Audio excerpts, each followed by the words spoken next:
Halo semuanya, untuk video ini kita akan membahas mengenai praktik penyusunan dari jurnal, posting buku besar, neraca saldo hingga ke laporan keuangan. Jadi ini video kedua untuk bab yang ketiga. Kalau di bab sebelumnya kita membahas mengenai konsep penjurnalan, buku besar, dan alur pengerjaannya, teknisnya, formatnya, dan segala macam. Nah, kali ini kita akan langsung mencoba untuk mengerjakan dari transaksi, kita jurnal, posting buku besar, neraca saldo, hingga ke laporan keuangan. Oke, langsung saja kita masuk ke contoh yang pertama. Di modul halaman ke-20 itu sudah ada contoh soal 3.1. Nah, untuk yang contoh soal 3.1 akan saya bahas melalui video ini. Jadi mohon disimak dengan baik. Bagi yang sudah paham tidak masalah, ikuti saja dengan baik. Ya, jadi kalau kalian skip langsung lihat hasil akhir, takutnya ada penjelasan-penjelasan yang sebenarnya kalian belum tahu atau belum paham, tapi kalian melewatkannya begitu saja, kan sayang. Jadi diikutin aja dari awal, terutama bagi yang masih belum paham, saya semaksimal mungkin, sebisa mungkin akan coba menjelaskan dengan perlahan. Jadi semoga materi ini atau teknis pengerjaannya dapat dipahami dengan baik. Oke, saya mulai. Di sini contoh soal 3.1. Saya bacakan soalnya. Pada 5 Oktober 2020, ini berarti periodenya Oktober 2020. Mr. Eagle, berarti dia selaku pemiliknya, membuka usaha Kantor Akuntan Publik Eagle. Itu nama perusahaannya. Oke, selama bulan pertama usahanya, KAP Eagle, itu Kantor Akuntan Publik Eagle, KAP Eagle melakukan transaksi sebagai berikut. Jadi di sini sudah ada 8 transaksi. Nah, dari transaksi ini kalian diminta A. Bikin atau catat transaksi tersebut ke dalam jurnal umum. Itu tahapan pertamanya. Jadi, pertama, karena sudah ada transaksi, kita catat ke jurnal umum. Kemudian bagian B, kita posting ke buku besar. Itu tahapan berikutnya. C, kita susun ke neraca saldo. Nah, agar kalian lebih memahami, jadi saya ada tambahkan sedikit. Dari neraca saldo, kalian diminta untuk melanjutkan ke laporan keuangan. Jadi, di sini kalian dimintanya untuk mengerjakan jurnal umum, buku besar, neraca saldo, dan laporan keuangan. Ingat, laporan keuangan ada 3, laporan laba rugi, laporan perubahan modal, dan laporan posisi keuangan. Oke, saya kasih lihat dulu untuk formatnya. Jadi, ingat, yang pertama kita kerjakan dulu adalah jurnal umum. Oke, kita fokus ke jurnal umum. Nah, kita mulai nih, kita bikin jurnal umum. Jurnal umum ada formatnya, jadi sesuai di modul ada 5 kolom di sini. Ya, sudah ada 5 kolom. Nah, seperti biasa, sudah saya tekankan sekali lagi, ini namanya laporan. Laporan bukan hanya angka semata, bukan hanya hitungan semata. Harus jelas skopnya bagaimana, keterangannya bagaimana, periodenya bagaimana, itu sudah harus jelas. Oke, kita mulai dari paling pertama. Skop laporannya. Kita paling pertama atau paling atas, kita tuliskan nama perusahaan. Di sini adalah Kantor Akuntan Publik Eagle. Ini nama perusahaannya. Kemudian, nama laporan. Ini adalah jurnal umum. Berarti kita masukin jurnal umum. Periode. Di sini periodenya adalah Oktober 2020. Oke. Berarti kita ambil tanggal terakhir di bulan tersebut adalah per 31 Oktober. Jika ada yang menuliskan per periode 1 sampai 31 Oktober 2020, boleh, tidak masalah. Oke. Nah, ini untuk skopnya. Untuk tabel, berarti ada 5 kolom. Ini kolom untuk tanggal, ini untuk keterangan atau akun, boleh. Ini referensi atau nomor akun. Ini debit, ini kredit. Oke, kita mulai saja. Pertama kali kita tuliskan, ini kan tanggal, ini tahun 2020, berarti munculin tahunnya. Bulan Oktober, munculin bulannya. Oke, kita masuk ke soal yang pertama, tanggal 5. Tanggal 5, saya bacakan. Mr. Eagle menyetorkan uang sebesar 50 juta sebagai modal usahanya. Oke, sebelum kalian menjurnal, kalian harus mikir dulu pertama kali. Kita analisa, kira-kira akun apa aja sih yang berpengaruh? atau yang yang berpengaruh, harus ada dua sisi atau dua akun yang akan terpengaruh oleh jurnal ini. Akun apa aja? Pertama, Mr. Eagle menyetorkan uang sebesar 50 juta. Menyetorkan uang. Berarti si perusahaan terima uang sebesar 50 juta. Sebagai modal usahanya. Berarti ini sebagai modalnya si perusahaan. Oke, saya pakai highlight aja biar lebih kelihatan. Jadi menyetorkan uang 50 juta sebagai modal usaha. Berarti di sini posisinya kas kita bertambah 50 juta, kemudian satu sisi kita menerima modal atas nama Mr. Eagle. Berarti kas bertambah, modal bertambah. Kas ingat bertambah di sebelah debit, kalau modal bertambah di sebelah kredit. Kita coba lihat jurnalnya. Oke, berarti kas bertambah di sebelah debit, 50 juta, kemudian modal bertambah di sebelah kredit. Agak menjorok dikit ya, jadi kalau modal sebelah kredit kan, ini sebelah kredit, jadi si modal, pokoknya akun yang di sebelah kredit itu harus menjorok masuk ke dalam dikit. Jadi tidak boleh sejajar dengan kas. Contohnya sejajar, maksudnya seperti ini. Oke. Nah, kayak gini, ini salah, tidak boleh. Jadi yang benar adalah agak masuk dikit dari akun kas. Itu cara teknis penulisan aja. Oke, jurnalnya seperti ini, kas pada modal, berarti 50 juta debit untuk kas, 50 juta kredit untuk modal. Nah, kemudian lanjut keterangannya. Karena ini setoran modal usaha, boleh kita tulis di sini setoran modal awal. Oke. Bagian ref atau kolom yang tengah ini kita isikan dengan nomor akun. Nah, teknis penulisan kalau kalian mau jurnal dulu semua, baru nanti pindahkan ke buku besar, baru masing-masing dicentang. Bukan dicentang. Baru masing-masing dituliskan nomor akunnya juga boleh, tapi saya maunya dari awal aja. Jadi teknis terserah kalian, yang penting bagian ref ini ada diisi nomor akun. Ya. Nah, setelah kalian bikin jurnal ini kan udah ada nih kas pada modal. Nomor akunnya. Ingat, kas itu kelompok akun aktiva. Kelompok aktiva, berarti dia kodenya 1. Nah, saya ambil 3 digit, saya pakai angka di sini 111. Kalau kalian pakai 101 juga boleh, nggak masalah. Yang penting kas harus nomor pertama. Ya, kas harus menjadi urutan yang paling pertama. Lanjut modal itu kelompok yang ketiga. Berarti kalian mau pakai 301 boleh, 311 juga boleh. Kondisi di sini saya pakai 311. Baik, saya lanjut. Soal berikutnya, ini tanggal 5 selesai.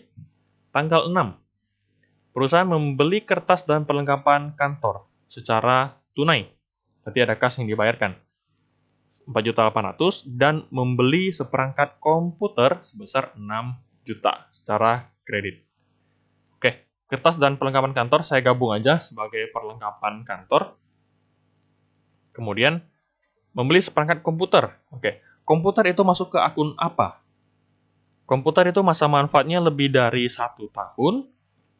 Otomatis dia masuk ke kelompok aktiva tetap.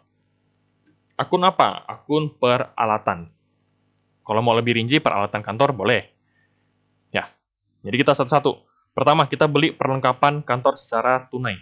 Berarti perlengkapan kita bertambah secara tunai, berarti kas kita berkurang. Perlengkapan bertambah di sebelah debit, kas berkurang di sebelah kredit sebesar 4.800.000. Kita bikin dulu jurnalnya. Oke, ini tanggal 6. Kemudian kita beli perlengkapan kantor, dia bertambah 4.800.000. Pada kas karena dia tunai 4.800.000. Oke. Karena di satu transaksi ini ada ada 2 item yang dibeli, maka kita gabung saja jurnalnya. Dan membeli seperangkat komputer. Komputer berarti masuk ke kelompok akun aktiva tetap. Nama akunnya sendiri itu peralatan. 6 juta secara kredit. Kredit berarti muncul yang namanya hutang. Berarti di sini satu sisi peralatan kita bertambah, kalau bertambah sebelah debit. Berarti kredit dalam artian dia ngutang. Berarti hutang kita bertambah, dan kalau hutang bertambah itu di sebelah kredit. Oke. Oke, ini dipahami ya. Kredit di sini maksudnya adalah ngutang. Oke, kalau posisi kredit berarti itu posisi jurnal. Jadi jangan sampai salah paham kok kredit seperti itu. Oke, berarti peralatan bertambah di sebelah debit dan hutang bertambah di sebelah kredit. Kita lihat jurnalnya.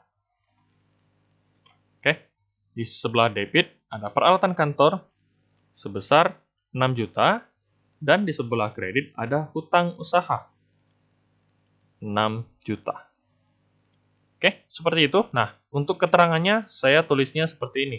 Pembelian perlengkapan tunai dan komputer kredit. Singkat aja. Kalau mau lebih panjang boleh. Pembelian perlengkapan secara tunai dan pembelian komputer secara kredit. Agak panjang, tapi ya, nggak masalah. Yang penting jelas aja. Nah, pertanyaannya, Pak, apakah narasi itu wajib untuk dituliskan? Atau keterangan itu apakah wajib untuk dituliskan? Sedangkan saya dulu SMK tidak diajarkan untuk membuat atau menuliskan keterangan transaksi.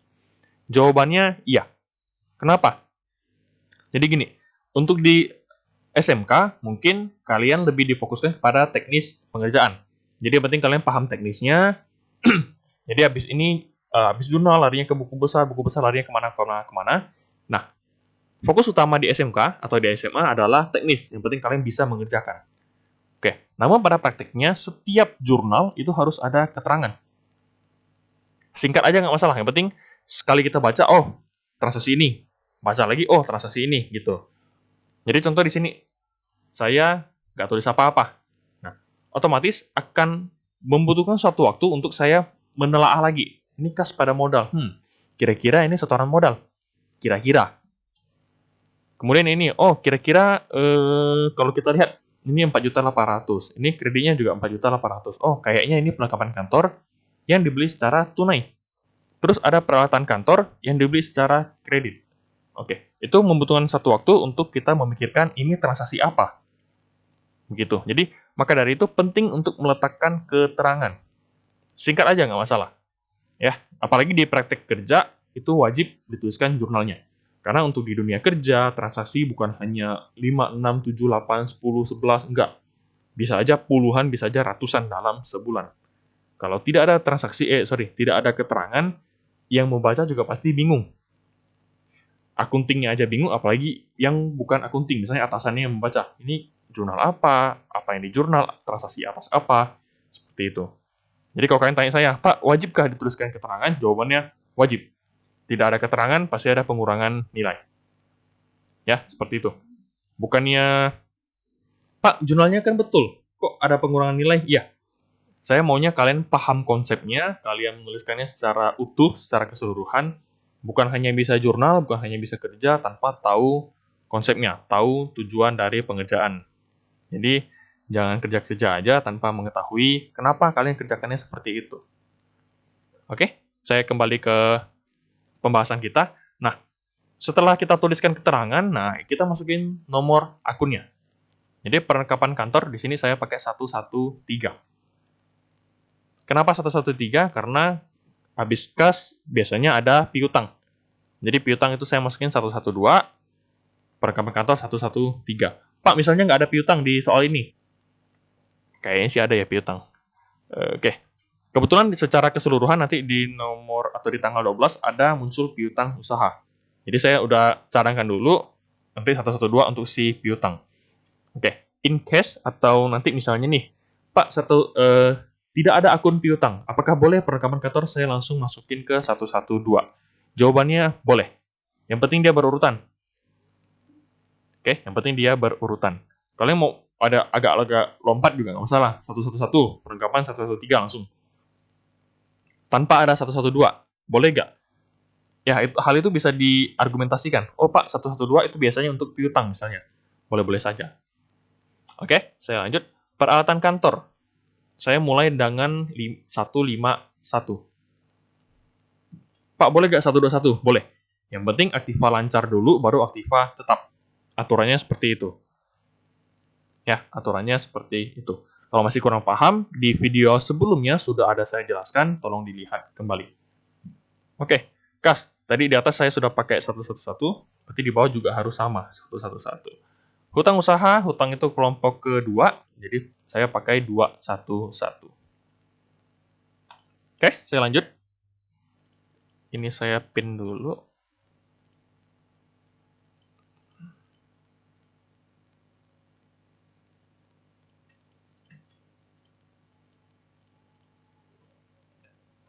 Baik, saya lanjut ke tanggal berikutnya, itu tanggal 8.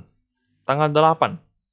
Memberikan jasa kepada kliennya dan menerima pembayaran tunai 15 juta. Memberikan jasa, berarti kita mencatat ada yang namanya pendapatan jasa. Dan menerima pembayaran tunai 15 juta. Berarti satu sisi kita mendapatkan uang, berarti kas kita bertambah 15 juta, dan pendapatan jasa kita juga bertambah 15 juta. Kas ingat bertambah di sebelah debit, kalau pendapatan bertambah di sebelah kredit. Oke, kita masuk ke jurnal. Tanggal 8, kasnya kita terima 15 juta. Sebelah kredit kita mencatat pendapatan jasa 15 juta. Untuk keterangan saya tulis gini, pendapatan jasa tunai. Boleh, atau kalian mau tulis menerima dana atas pendapatan jasa. Boleh juga, nggak masalah. Jadi keterangan tidak dipatok mati, yang penting jelas ini transaksi apa. Oke, untuk nomor akun, untuk referensi, kas sama 111, sama seperti sebelumnya. Pendapatan jasa dia kelompok 4, jadi saya mulai dengan 411. Oke, tanggal 8 selesai. Lanjut tanggal 12, memberikan jasa, berarti sama, ini pendapatan jasa juga, kepada kliennya dan belum menerima pembayaran sebesar 9 juta. Jadi, jasanya sudah perusahaan berikan, namun si klien belum membayar ke perusahaan. Berarti perusahaan punya hak untuk menagih si klien tersebut. Otomatis timbul yang namanya piutang. Oke, kalau piutang itu orang yang ngutang ke kita, kalau hutang kita yang hutang ke orang tersebut. Gitu. Kalau piutang simpelnya itu hak untuk menagih, kalau hutang itu kewajiban untuk membayar. Gitu aja. Oke, berarti satu sisi kita mencatat timbul yang namanya piutang usaha 9 juta, dan di satu sisi kita mencatat ada pendapatan jasa. Oke, kita lihat ke jurnal. Tanggal 12 muncul piutang usaha sebesar 9 juta, dan sebelah kredit kita mencatat pendapatan jasa 9 juta. Untuk keterangan saya tulis pendapatan jasa yang belum dibayar. Nanti disesuaikan aja. Oke, piutang usaha. Tadi 111 kas. Nih, 113 itu perlengkapan kantor. Nah, piutang usaha saya pakai 112. Pendapatan jasa 411. Nih, sama nih. Jadi nggak boleh tidak konsisten. Nanti bentar-bentar 411, bentar-bentar 412. Padahal akunnya sama. Harus konsisten ya. Lanjut, tanggal 16. Membayar tunai beban sewa kantor, gaji karyawan, dan biaya telepon dan listrik. Ya, membayar tunai. Berarti ini beban-bebannya dibayarkan secara tunai. Kita mulai dari yang paling pertama. Beban sewa kantor 3.200.000. Berarti tanggal 16 kita membayar sewa kantor, berarti beban sewa kantor sebelah debit 3.200.000.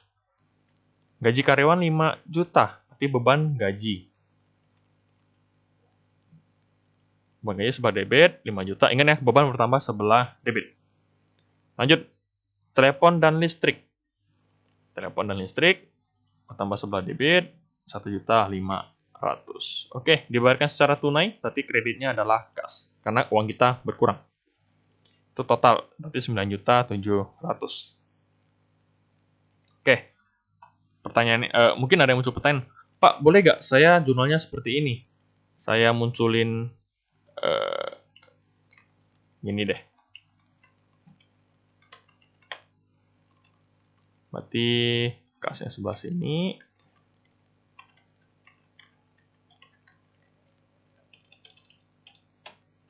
Nah, Pak, boleh nggak saya menjurnal gini?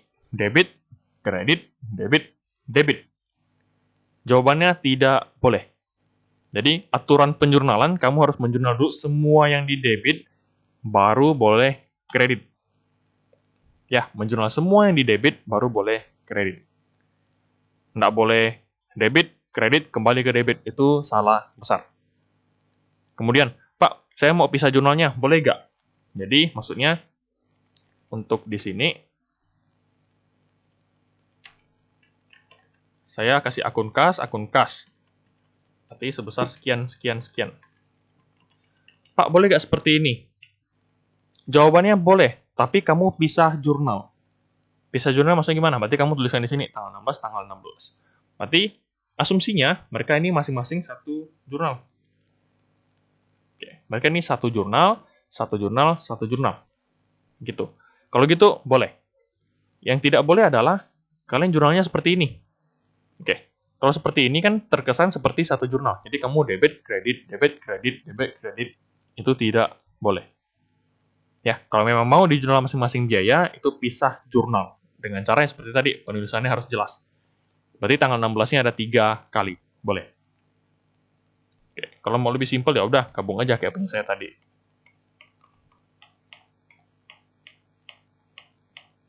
Nah, kayak gini aja, udah boleh. Nggak masalah.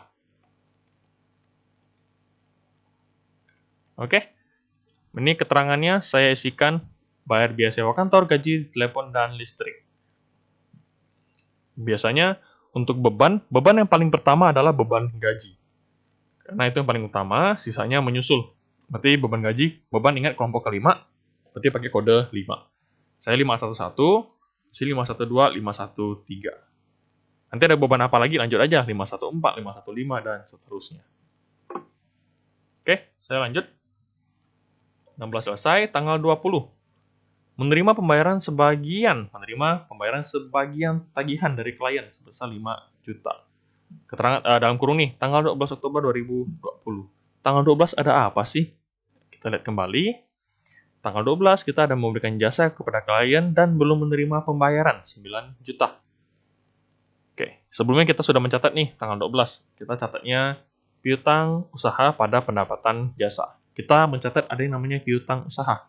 Berarti kita berhak untuk menagih orang tersebut, ataupun orang tersebut memiliki hutang kepada kita. Jadi dia berhutang kepada kita. Oke.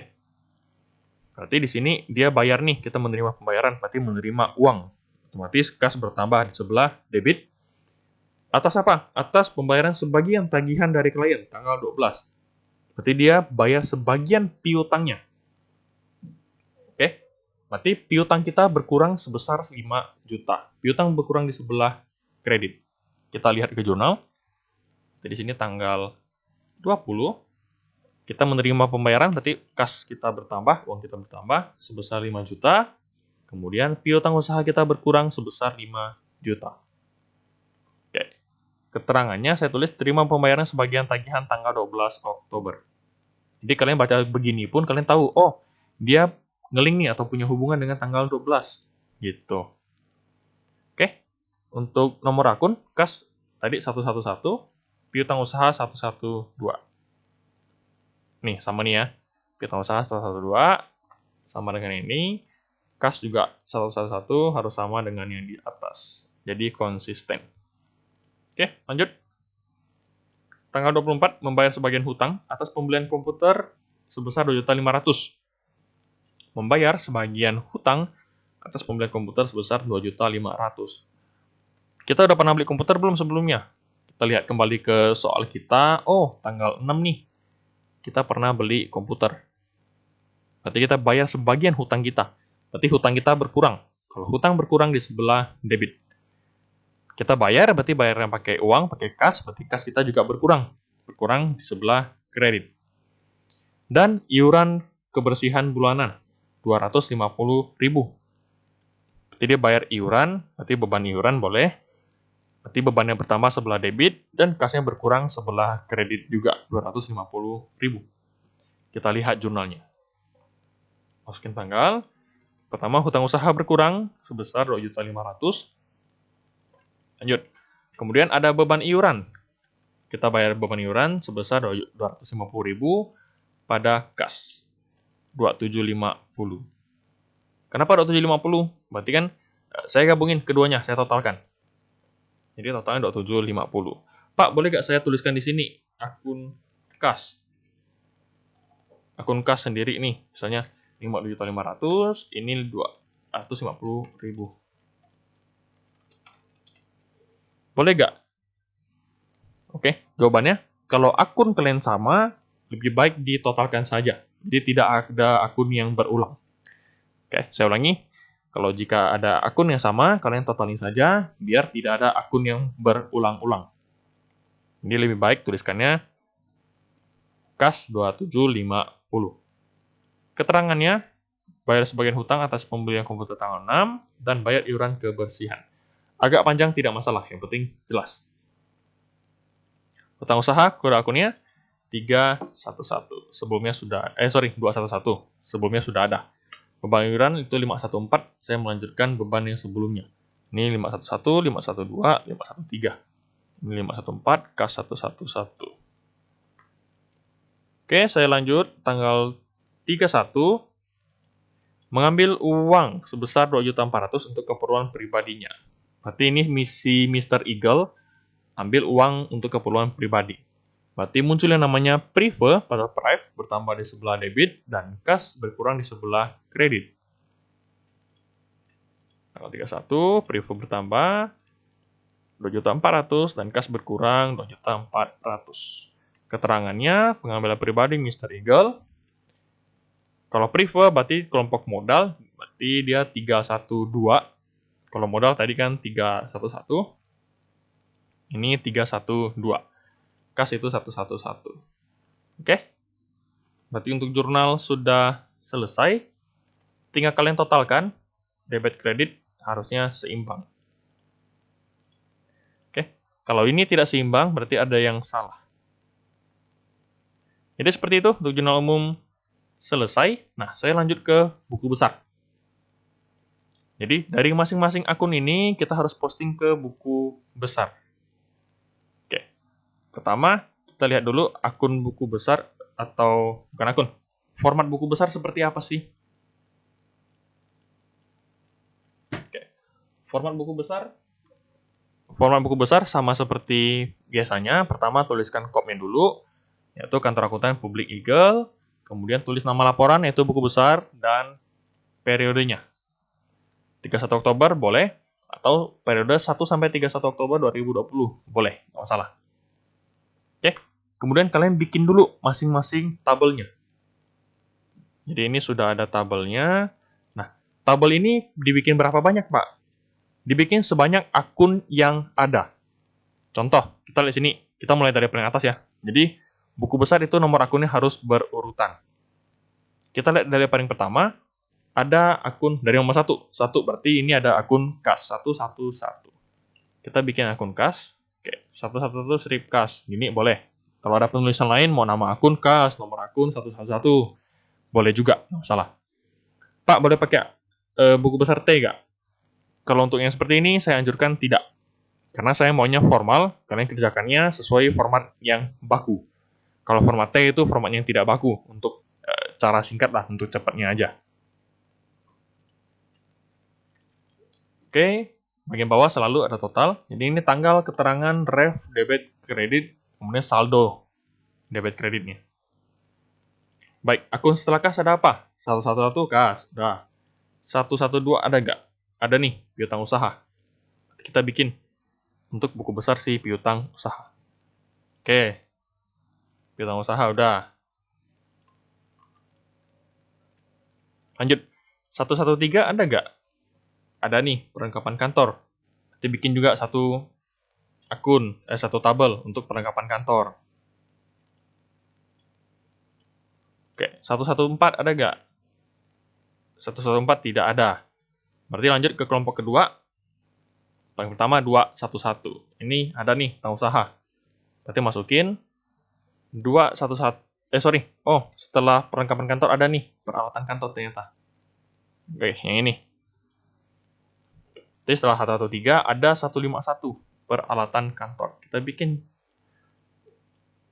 buku besarnya. Setelah peralatan kantor, berarti 151 untuk kelompok 1 selesai. Lanjut ke kelompok 2, itu ada kewajiban, ada hutang usaha, 211. Oke, 211, ini nama judulnya, ini totalnya. Kelompok 2 ada lagi. Oke, tidak ada. Berarti kelompok 3. Kelompok 3 ada modal 311 dan prive 312. Kita bikin juga buku besarnya. Ini modal, ini prive. Kemudian akun 4 ada nggak? 4 pendapatan itu ada 1. Oke, jadi akun 4 hanya pendapatan jasa aja. Kita bikin berarti pendapatan jasa 411. Nama akunnya harus sama ya, kayak kita jurnal. Lanjut untuk beban. Tadi ada 511 beban gaji, 512 beban sewa kantor, 513 beban telepon dan listrik, 514 itu beban iuran. Berarti bikin masing-masing satu tabel. 511 gaji, 512 beban sewa kantor. Benar gak? Oke, beban sewa kantor. 513 beban telepon dan listrik. Oke, terakhir beban iuran. Nah, kita coba langsung posting. Dari yang pertama. Jadi kalau posting itu berurutan ya. Kalau bisa sih berurutan. Jadi dari tanggal 5 posting dulu semua, tanggal 6 posting dulu semua, tanggal 8 posting dulu semua. Tapi kembali ke kalian gimana enaknya, kalau mau loncat-loncat juga nggak masalah. Yang penting hasil akhirnya benar. Oke, pertama, nanti dari ini kita posting dulu akun kas. Oke, berarti kas di sini kita isi nih tanggal. Berarti kas kan, kita cari kelompok kas, berarti ini kelompoknya kita masukin. Berarti tanggal 1, bukan tanggal 1 nih. Tanggal 1 selalu tulis saldo awal. Walaupun dia tidak punya saldo awal, nggak masalah. Berarti ini saldo awalnya 0. Pak, apakah mungkin ada saldo awal? Bisa aja. Berhubung ini dia baru buka di bulan ini, jadi kan kalau kalian baca soalnya itu, misalnya membuka usaha bulan Oktober. Jadi dia belum punya saldo awal. Nah, misalnya kita ini bulan Oktober nih, kita bikin nih. Berarti neraca saldo Oktober sudah ada. Nah, di bulan November saat kita menyusun buku besar, otomatis buku besarnya juga punya saldo awal. Jadi kalau ada saldo awal, tolong diisikan. Kalau tidak ada, tidak masalah, kosongin aja. Oke, Pak, kalau misalnya tidak ada, apakah perlu dituliskan? Jawabannya tidak perlu. Tapi jika ada saldo awal, maka wajib dituliskan. Kalau enggak, saldonya tidak balance. Oke, saldo awal. Nah, kita masukin nih. Berarti tanggal 5 ada transaksi apa? Berarti narasi yang di sini kan setoran modal awal. Kalian pindahkan ke sini. Nanti tulis setoran modal awal. Nah, dia bertambah di sebelah mana? Kas kan bertambah di sebelah debit, berarti masukin ke bagian debit juga. 50 juta, otomatis saldonya di sebelah debit 50 juta. Lanjut. Modal. Oke. Modal. Kita cari kelompok modal. Ingat ya, ini tanggal 5. Modal bertambah sebelah kredit 50 juta. Kita cari kelompok modal. Oke. Jadi ini tanggalnya saya ada saldo awal. Saya masukin saldo awalnya. Tanggal 5, keterangannya setoran modal awal sesuai yang di jurnal. Bertambah di sebelah kredit. Ini kredit. Kenapa saya isi di kredit? Karena sekali lagi pas jurnal di posisi kredit di sini nih, kredit nih. Jadi isinya sesuai kamu jurnalnya apa, pindahkan ke buku besar ya, pindahkan kemana juga. Kalau isi sebelah kredit, pindahkan sebelah kredit. Oke, nanti saldonya di sebelah kredit juga. Lanjut. Tanggal 6, ada perlengkapan kantor. Dia bertambah sebelah debit 4.800.000. Keterangannya pembelian perlengkapan tunai dan komputer kredit. Oke, jadi kita masuk ke perlengkapan kantor. Bagian pertama itu selalu saldo awal. Berarti kita tulis tanggal 6.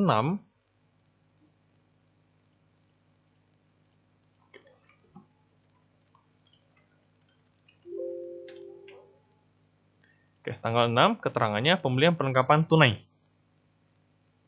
Kemudian dia bertambah di sebelah debit, berarti pindahin ke kolom debit juga nih. Berarti ini 4.800.000. Berarti saldonya isi sebelah debit juga. Sebelah saldo di sini diisi berdasarkan mutasi di kolom ini, kedua kolom ini. Ya, kalau ini debit berarti masuk ke sebelah debit. Kalau misalnya nanti ada transaksi lagi maka dikalkulasikan. Nanti kita coba contohkan.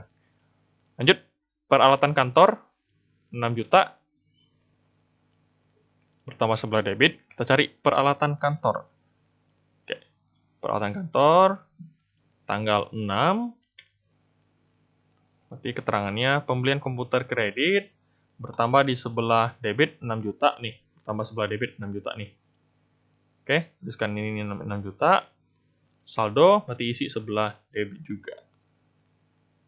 Oke, lanjut kas di sebelah kredit ada 4.800.000. Berarti masukin di sini, kita cari kelompok kas, tabelnya kas. Tanggal 6, keterangannya pembelian perlengkapan tunai. Karena di sini dia tuliskannya sebelah kredit, dia jurnalnya sebelah kredit, maka masukin di sebelah kredit. 4.800.000. Nah, secara saldo gimana? Awalnya kan debit nih, 50 juta. Dia ketemu kredit 4.800.000. Berarti saldo di sini diselisihkan atau sifatnya mengurangi, kan saling berlawanan. Berarti sisa 45.200. Oke, nah ref di sini kalian kosongin aja, nggak masalah, jadi tidak perlu diisi. Yang mau isi dengan JU1, JU2, serah, boleh, itu tidak masalah. Intinya konsepnya adalah referensi di sini itu mengarah kepada jurnal yang mana. Ini setoran modal awal nih, kamu jurnalnya di mana nih? Atau ini bertambah nih, 50 juta. Kamu taunya dari mana? Taunya dari jurnal kan? Nah, kamu harus ngelingkan ke jurnal yang ini. Biasanya orang tulis nih, JU01 misalnya. Tulis JU01. Maksudnya apa? Maksudnya jurnal ini yang 50 juta nih berasal dari jurnal di halaman pertama. Kita lihat kembali halaman pertama. Oh iya, halaman pertama ada nih 50 juta. Seperti itu. Tapi saya tidak mewajibkan, kalian kosongin aja, nggak masalah. Saya lanjut. Agak cepat aja ya, biar nggak terlalu lama. Nah, utang usaha 6 juta. Sebelah kredit, berarti cari akun utang usaha. Nah, akun utang usaha, baris bagian pertama, saldo awal. Nah, masukin tanggal 6, keterangannya pembelian komputer kredit. Tadi kan utang usaha di sebelah kredit 6 juta. Berarti masukin sebelah kredit 6 juta. Kemudian saldonya jadi 6 juta. Berarti gitu untuk utang usaha. Dia ini kredit, berarti saldonya juga di sebelah kredit. Oke. Tanggal 6 selesai. Lanjut tanggal 8, kita menerima, kas kita masuk 15 juta. Jadi di sebelah kas, kita tuliskan tanggal 8, keterangannya pendapatan jasa tunai, ikutkan narasi di sini, di jurnal. Dia sebelah debit 15 juta, berarti di sini debit 15 juta. Nah, karena ini debit ketemu debit, berarti ditambahkan. Berarti 45.200 ditambahkan dengan 15 juta. 60.200. Kemudian ini pendapatan jasa bertambah 15 juta di sebelah kredit. Berarti pendapatan jasa mana? Pendapatan jasa pada pertama saldo awal, isi tanggal 8, pendapatan jasa tunai. Karena di sini kita jurnal di sebelah kredit nih, berarti isi di sebelah kredit juga. Di kreditnya 15 juta, saldonya otomatis sebelah kredit 15 juta. Oke, lanjut. Sini ada piutang usaha 9 juta bertambah di sebelah debit. Cari nih piutang usaha, di saldo awalnya saya munculin. Tanggal, berarti isi tanggal 12 sesuai tanggal di jurnal. Keterangannya kopi yang di sini, yang di jurnal umum, pendapatan jasa yang belum dibayar, saya masukin. Dia bertambah di sebelah debit, berarti ini isi sebelah debit 9 juta, saldonya otomatis sebelah debit 9 juta. Oke, lanjut. Ada pendapatan jasa sebelah kredit 9 juta. Kita isi ke pendapatan jasa mana? Nah, di sini kolomnya si pendapatan jasa. Masukin tanggal, masukin keterangan sesuai jurnal sekali lagi. Kemudian dia bertambah di sebelah kredit nih, 9 juta. Berarti isi juga di sebelah kredit. 9 juta, berarti saldonya dari 15 juta, ada tambahan nih 9 juta. Berarti di sebelah kredit menjadi 24 juta. Oke, lanjut. Nah, ini masing-masing ada beban nih. Beban sewa kantor, beban gaji, beban telepon, dan listrik. Oke, kita masukin ke dalam buku besarnya. Kita mulai dari beban gaji, berarti ini masukin saldo awal, kemudian masukin tanggal, masukin keterangannya, bayar biaya gaji, karena ini posisinya sebelah debit nih. Berarti isi juga sebelah debit 5 juta. 5 juta, berarti saldonya jadi 5 juta, sebelah debit juga. Beban sewa kantor juga sama. Isi 16, tanggal 16, isi keterangan, isi sebelah debit. Saldonya juga isi sebelah debit. Oke, lanjut beban telepon dan listrik. Ini dicocokin aja sama jurnal ya. Di tanggal 16, bayar biaya telepon dan listrik. Debit 1.500.000, debit 1.500.000. Oke. Di sini ada muncul akun kas 9.700.000. Oke, ini nomor akunnya belum keluar. Baik. 9.700.000 sebelah kredit akun kas. Cari akun kas, masukin. Berarti tanggal 16 ada pembayaran beban-beban. Ini boleh, ataupun mau tuliskan lengkap bayar biaya sewa kantor, itu juga boleh. Dan listrik. Oke. Dan listrik. Oke. Dia di sebelah kredit 9.700.000. Kita masukin kredit 9.700.000. Nah, ini saldo kita sebelah debit 60.200.000. Karena di sini sebelah kredit nih si 9.700.000. Berarti sifatnya mengurangi. Berarti 60.200.000 kurangi dengan 9.700.000. Dapatlah 50.500.000. Lanjut, di sini tanggal 20 ada menerima kas 5 juta bertambah. Berarti masuk ke kelompok kas. Masukin tanggal 20, keterangannya, terima pembayaran sebagian tagihan. Kemudian, karena ini di sebelah debit, berarti masukin sebelah debit. 5 juta, berarti 50.500.000 tambah 5 juta. Hasilnya 55.500. Lanjut, di sini piutang usaha, posisinya di sebelah kredit. Berarti cari piutang usaha, isikan dengan tanggal 20, isikan dengan keterangan, dan di sini kan sebelah kredit nih. Berarti isikan di sebelah kredit 5 juta. Nah, secara saldo ini sebelah debit sebelumnya ada 9 juta. Karena di sini kredit berarti sifatnya berlawanan, maka 9 juta kurangi dengan 5 juta.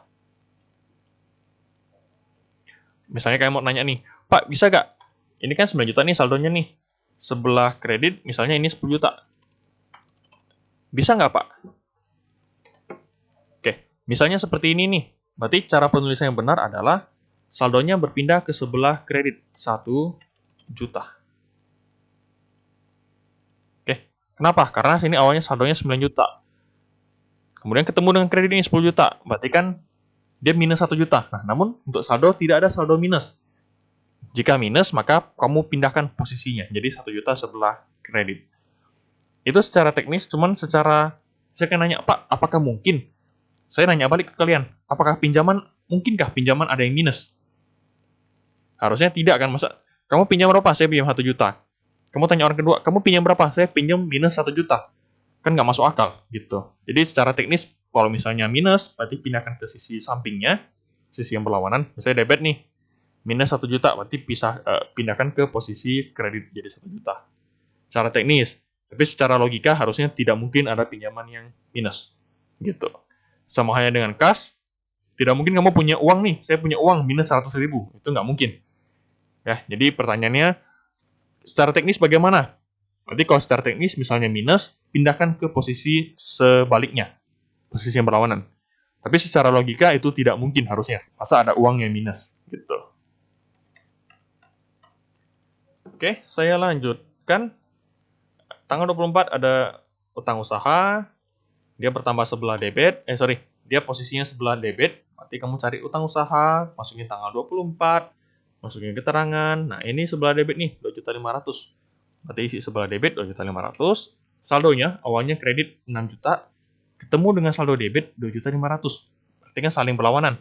Nah, isikan bagian kredit 3.500.000, diselisihkan. Dikurangi. Oke. Beban iuran 250.000, berarti cari nih 514. Mana beban iuran? 514. Oke, paling atas saya isi saldo awal. Nah, isi tanggalnya, isi keterangan, kemudian debit 250.000, otomatis saldonya juga di sebelah debit. Oke, ini ada kas 2.750.000 sebelah kredit. Baik, jadi ini sebelah saya masukin tanggal 24, masukin keterangan, kreditnya ada 2.750, otomatis saldo debitnya berkurang jadi 52.750. Lanjut lagi, di sini ada prefer, ada prive 2.400.000 sebelah debit. Nanti di sini kita masukin ini saldo awal. Nah, tanggal 31, keterangannya pengambilan pribadi Mr. Eagle. Sebelah debit 2.400.000 sesuai di jurnal ya, sekali lagi. Nanti saldonya juga tambah, saldonya menjadi debit 2.400.000. Lanjut, akun kas berkurang 2.400.000. Atau akun kas di sebelah kredit 2.400.000. Kamu nggak perlu pikir itu berkurang atau bertambah. Intinya, dia posisi mana, ya udah kamu pindahin ke posisi mana. Contoh ini kas posisi kredit, kamu pindahin ke kas juga posisi kredit 2.400.000. Jadi di sini masukin tanggal, masukin keterangan. Sisi kredit 2.400.000. Jadi saldonya awalnya debit 52.750, ketemu kredit 2.400.000 berarti mengurangi. Sisa 50.350. Oke. Nah, jika sudah, kalian totalkan masing-masing. Jadi ini DP berapa, kredit berapa, saldonya berapa. Oke, ini juga sama. Ditotalkan juga, ini juga ditotalkan, ini juga ditotalkan. Masing-masing ditotalin.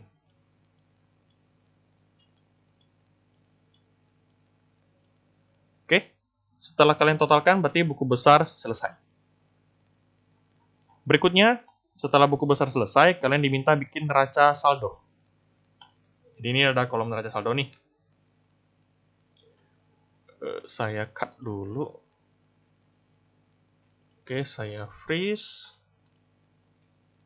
Nah, neraca saldo seperti biasa, namanya laporan, harus ada kop. Ini yang poin C ya. Jadi jurnal umum selesai, kelar, buku besar selesai, lanjut ke neraca saldo. Nanti ada kopnya, kantor akuntan Eagle, KP Eagle, neraca saldo, dan per 31 Oktober 2020. Oke, formatnya seperti ini. Jadi dia nomor akun, nama akun, debit, kredit, gitu aja. Nomor akun, masukin, berarti semua akun yang ada. Berarti kan satu-satu kas, berarti masukin satu-satu kas. Lanjut lagi, piutang usaha, 112, piutang usaha. Lanjut lagi, 113, perlengkapan kantor. Dan seterusnya. Jadi semua akun ini 1151 peralatan, piutang usaha 211, 311 modal, 312 prefer, sampai akhir beban iuran dituliskan semua. Jadi semua akun yang ada kamu tuliskan. Nah, saldonya. Kas kita lihat saldo akhirnya. Kas saldo akhirnya adalah 50, 350 sebelah debit. Berarti pindahkan ke neraca saldo, di debit 50, 350. Begitu juga dengan piutang usaha, 4 juta nih. Berarti pindahin ke piutang usaha 4 juta. Oke, jadi sama perlengkapan kantor juga 4.800.000, pindahkan ke sini 4.800.000. Peralatan kantor 6 juta, pindahin ke sini 6 juta. Utang usaha, nah kredit 3.500.000. Masukin sebelah kredit 3.500.000. Modal lagi, modal jadi 50 juta sebelah kredit, berarti masukin. Prefer atau prive 2.400.000 sebelah debit, berarti masukin sebelah debit. Pendapatan jasa 24 juta, masukin 44 juta pendapatan jasa. Beban gaji 5 juta, sewa kantor 3.200.000, beban telepon 1.500.000, beban iuran 250.000. Semua sebelah debit. Masukin dan ditotalkan. Oke. Sekali lagi, total debit kredit harus seimbang. Nih, total debit kredit harus seimbang. Nah, dengan ini berarti neraca saldo selesai. Dia hanya merekap ulang semua akun yang ada di buku besar beserta saldonya. Baik. Harusnya soalnya selesai sampai di sini, namun ada tambahan dari saya lanjutin ke laporan keuangan. Oke, laporan keuangan pertama kali kita bikin yaitu laba rugi. Masukin kopnya, kantor akuntan publik Eagle. Kemudian, laporan laba rugi dan untuk periode yang berakhir pada 31 Oktober 2020. Sekali lagi, untuk laba rugi, penulisan periodenya agak berbeda. Jadi, tuliskan untuk periode yang berakhir pada 31 Oktober 2020. Laporan ini juga sama, kantor akuntan publik Eagle, laporan perubahan modal untuk periode yang berakhir pada 31 Oktober 2020. Untuk yang laporan posisi keuangan, seperti ini, tulis saja per 31 Oktober 2020. Jadi yang pakai kata untuk periode hanya laba rugi dan perubahan modal. Kenapa seperti itu? Karena laba rugi dan perubahan modal sifatnya hanya sementara. Jadi setiap akhir tahun mereka akan ditutup rekeningnya, jadi dibikin jurnal penutup. Nah, oleh karena itu, maka dikatakan ini untuk periode yang berakhir pada kapan. Jadi hanya berlaku untuk periode yang bersangkutan, berkaitan. Contoh, kalau laba rugi nih, per tanggal 1, misalnya ini 31 Oktober, sampai 31 Desember deh. Nah, tanggal 1 Januari 2021, saldonya berapa? Otomatis saldo masing-masing beban dan pendapatan harusnya sudah 0. Kenapa? Karena pada tanggal 31 Desember 2020 sudah dibikin jurnal penutup. Oleh karena itu, akun beban, akun pendapatan, akun prive itu hanya berlaku untuk satu periode aja, untuk 1 tahun aja. Tahun depan udah beda lagi. Tapi untuk laporan posisi keuangan, saldo yang ada di dalam itu selalu berlanjutan. Jadi tahun ke tahun ya selalu terakumulasi saldo-saldonya, bukan saldo per tahun doang. Oke, jadi seperti itu konsepnya, saya ulangi aja. Nah, kita lanjut menyusun ke laporan laba rugi dulu. Berarti untuk laporan laba rugi berkaitan dengan 4 akun ini. Sorry, ada 5 akun. Kita masukin pendapatan. Nah, pendapatan jasa nominalnya 24 juta. Ini kan 24 juta nih. 24 juta. Saya hilangin dulu nih. Oke, dari pertama 24 juta masukin. Kemudian akun beban-beban. Beban pertama beban gaji, masukin. Kedua itu beban sewa kantor, beban telepon listrik, dan beban iuran. Nominalnya juga dimasukin 5 juta, 3 juta 200, 1 juta 500, 250 ribu. Oke, ditotalkan berarti 9950.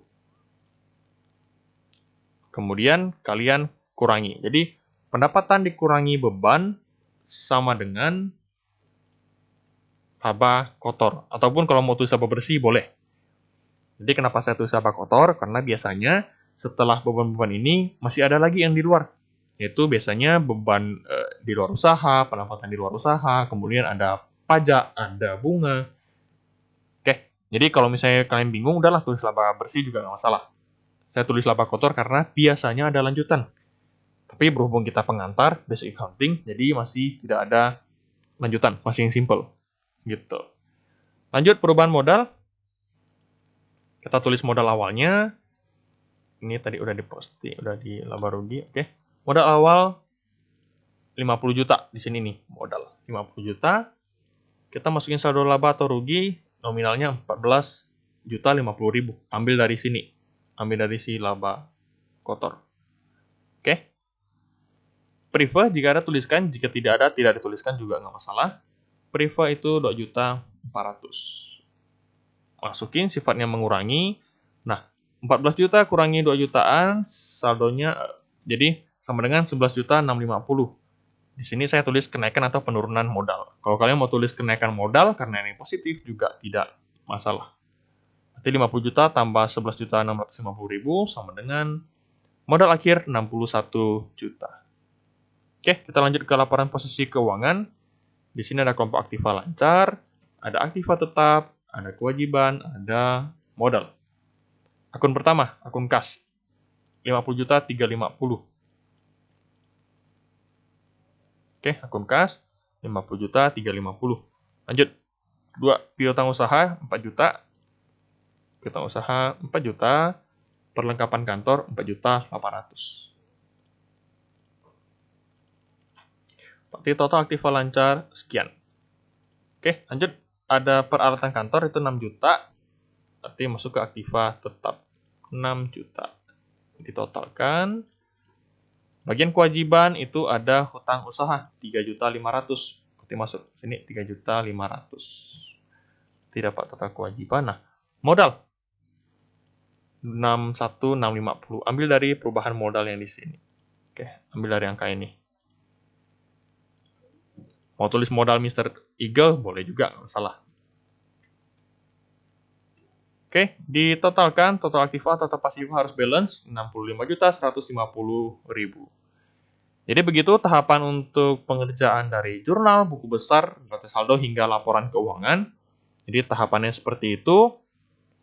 Oke, disimak kembali, ditonton kembali jika memang kalian masih ada yang bingung. Jika memang sudah dipahami, oh ya, ini lupa masukin Tifa sama Pak Siva. Jika memang sudah dipahami, bagus. Jika memang belum dipahami, tolong dilihat kembali, di review kembali materi saya. Jika memang masih bingung, boleh ditanyakan secara personal maupun di grup. Tapi sekali lagi, budayakan membaca dulu, budayakan mendengarkan atau melihat video saya dulu sebelum kalian bertanya. Karena kualitas pertanyaan kalian itu tergantung dengan kemampuan kalian atau apakah kalian sudah menonton. Biasanya kalau belum nonton, pertanyaan itu seputar sesuatu yang sudah saya jelaskan. Ya, maka dari itu nonton dulu. Jika memang ada yang tidak dipahami, silahkan tanyakan ke saya. Oke, ini 3.1 contohnya sudah selesai kita kerjakan. Jadi disimak aja, dilihat kembali. Jika masih ada yang bingung, silahkan ditanyakan. Oke, agar lebih paham, saya ada berikan contoh yang 3.2 lagi. Jadi biar lebih paham, biar kalian lebih menguasai. Jika dirasa sudah paham, ya udah, nggak masalah. Oke, jadi cukup sekian. Semoga penjelasan saya dapat bermanfaat, dapat diikuti dengan baik. Nah, next video kita akan lanjut ke contoh 3.2. Jadi saya mengulas aja agar kalian lebih paham lagi. Oke, sekian video dari saya. Semoga video ini dapat bermanfaat dan dapat dicerna dengan baik. Oke, terima kasih.